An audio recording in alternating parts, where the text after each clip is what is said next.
Now we're ready to write some actual Dart code. And to do that, I've created a variables.dart file here in the bin directory. Go ahead and add a main function to it, and this is where we'll write all of our source code. A nice thing about Dart is that it has a very small set of built-in types, and many of these types we'll look at in other videos throughout the course. Now, if you come from a JavaScript background, you'll kind of want to just forget everything you know about keywords like var, let, and const, because they work a little bit different in Dart. To declare a variable in Dart, you typically start with its type. For example, to declare an integer variable, we would use the int type, followed by the variable name, then assign a value to it. Because we're using the integer type, its value needs to be a whole number. If we try to change it to a decimal or floating point number, you'll notice it gives us an error. That's because we're declaring the variable with the wrong data type. To use a floating point number, you'll want to use the double type. And as you can see, using the correct type removes the error from VS Code. Now there's also a bool type for booleans, which can take a value of either true or false. But now I have a challenge for you. What do you think happens if we try to add the integer number 1 to the double number 2? Is the result an integer or a double? One way to find out is to use the is operator, which will check the instance of the value to a known type. I'm going to go ahead and guess that the value is an integer.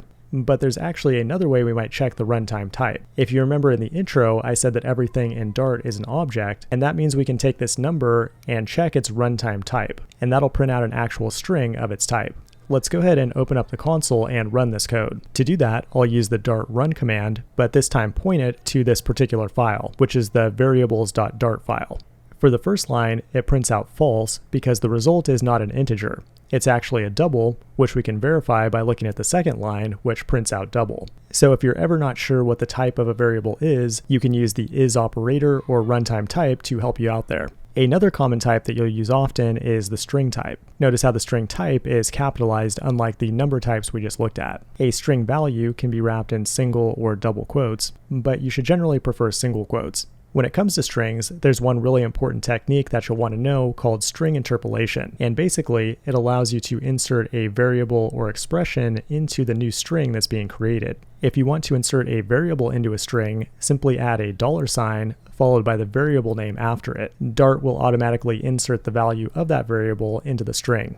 But in some cases, you may want to add a more complex expression into the string, in which case you can add braces after the $sign to create an expression that has spaces in between it to add additional logic and operators. Now at this point, we've been using explicit types for our variables, but it's important to point out that Dart also has a var keyword, which allows you to declare a variable and then have Dart automatically infer the type for you. Var is basically like saying, I don't care to annotate the type here. If we don't assign a value to it and then hover over the variable name, you'll notice that it has a dynamic type. That means Dart has no idea what the type is, which is usually not a good thing. You want to avoid dynamic types entirely if possible, but there are some use cases when it's unavoidable. Now, if we assign a value to it that's a string, and then hover over it again, you'll notice that it now has a string type. That's because Dart is automatically inferring the type based on what we assign to it, so that's perfectly fine.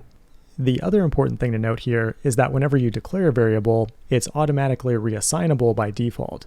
That means if we want to change the value of the variable later, we can do so by simply adding an equal sign with a new value.